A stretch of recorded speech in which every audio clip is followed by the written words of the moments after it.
Today, 95% of India's trading by volume and 70% by value is through maritime transport.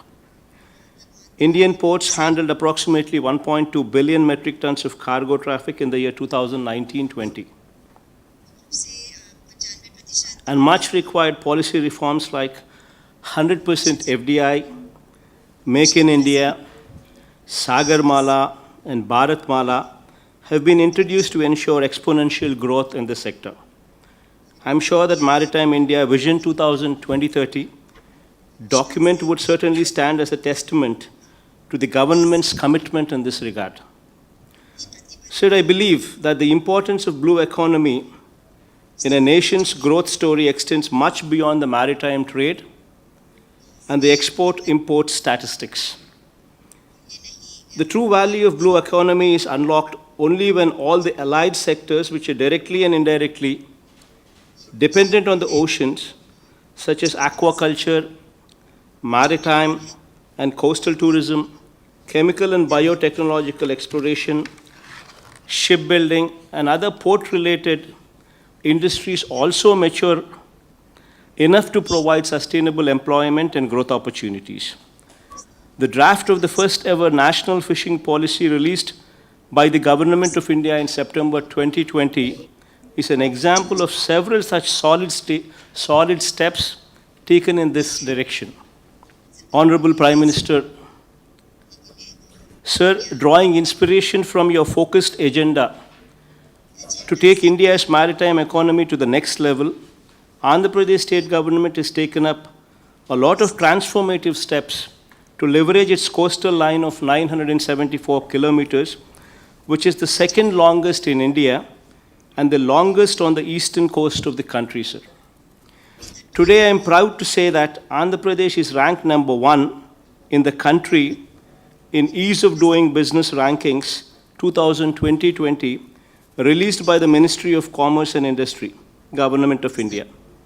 See, one of the factors, sir, that contributed to this achievement is the state government's consistent efforts in developing port infrastructure, support ecosystem, and encouraging port-led industrialization.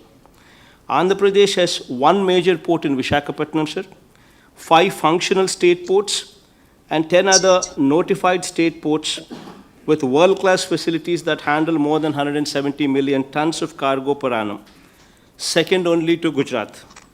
Andhra Pradesh state shares 4% of the total Indian exports, and we aim to reach 10% share by 2020-30, sir. In recent times, several industrial nodes have come up in the state with ports as the focal point for development to further unlock the potential offered by the long coastline of AP. The government of Andhra Pradesh has undertaken development of 3 greenfield ports at Ramayapatnam, Machilipatnam, and Bhavanpadu on an innovative model that mitigates all risks associated with the greenfield port development, thereby making the port operation a risk-free proposition for the private sector.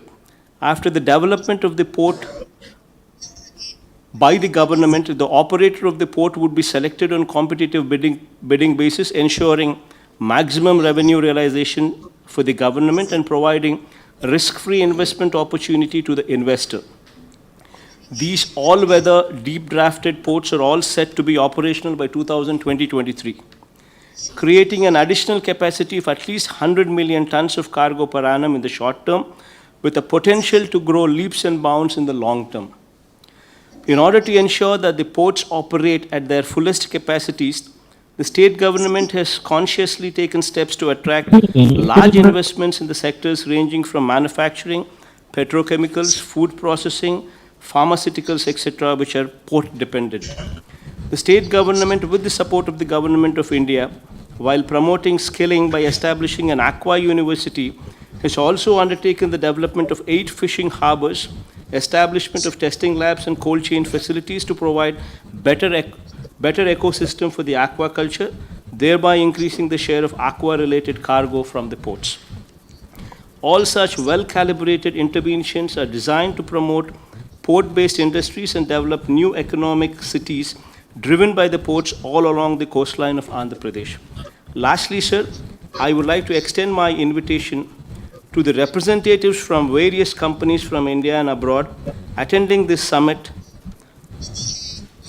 through the Government of India to invest in Andhra Pradesh, and I assure you the best environment for your operations and the fullest support in making your endeavor a successful one.